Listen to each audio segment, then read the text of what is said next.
வீட்டில் சப்பாத்தி செஞ்சிங்கன்னா ஒரு தடவையாவது இந்த மாதிரி சைடிஷை வச்சு சாப்பிட்டு பாருங்கள். டேஸ்ட்டு பார்த்தீங்கன்னா அவ்வளோ சூப்பராக இருக்கும்.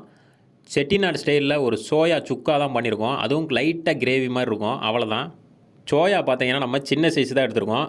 2 சைஸ் இருக்கும், பெருசு சிறுசுன்னு. நம்ம சிறுசு எடுத்தால் தான் இதுக்கு நல்லா தொட்டு சாப்பிட்றதுக்கு நல்லா டேஸ்ட்டாக இருக்கும். அதனால் நம்ம வந்து சிறுசே எடுத்துருக்கோம்.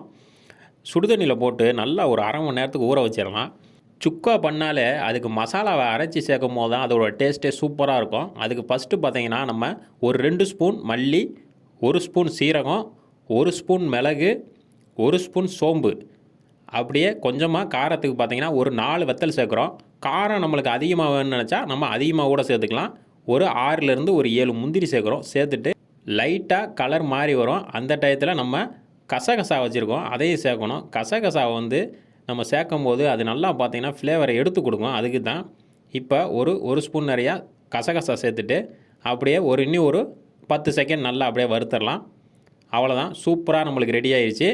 இதை அரைச்சி தனியாக எடுத்து வச்சுக்கலாம். இப்போது இந்த சோயா சுக்கா பண்ண ரெடி பண்ணிடலாம். அதுக்கு பார்த்திங்கன்னா நம்ம சின்ன வெங்காயம் தான் சேர்க்கணும். சின்ன வெங்காயம் தான் சுக்கா பண்ணுறதுக்கெலாம் டேஸ்ட்டு சூப்பராக இருக்கும். இஞ்சி பூண்டை தட்டி வச்சுருக்கோம், அதையும் சேர்த்து நல்லா வதக்கிடுவோம். இந்த டயத்தில் கொஞ்சமாக கருவேப்பிலை சேர்த்துக்கலாம். கருவேப்பிலை சேர்த்து நல்லா கலந்து விட்ருவோம். நல்லா பார்த்தீங்கன்னா சின்ன வெங்காயம்லாம் நல்லா வதங்கி வரட்டும். அதுக்கப்புறம் நம்ம தக்காளி சேர்த்துக்கலாம். நம்ம நான்வெஜ் எப்படி பண்ணுறோமோ அதே மாதிரி தாங்க இந்த சுக்கா பண்ணுறதுக்கும். பார்த்தீங்கன்னா இப்போ சின்ன வெங்காயம் வந்து அதிகமாக இருக்கணும், தக்காளி வந்து ரொம்ப கம்மியாக இருக்கணும். லைட்டாக, அதாவது ஒரு தக்காளி, சின்ன தக்காளியை சேர்த்தாலே போதும். அதான் நம்மளுக்கு நல்லா டேஸ்ட்டாக இருக்கும்.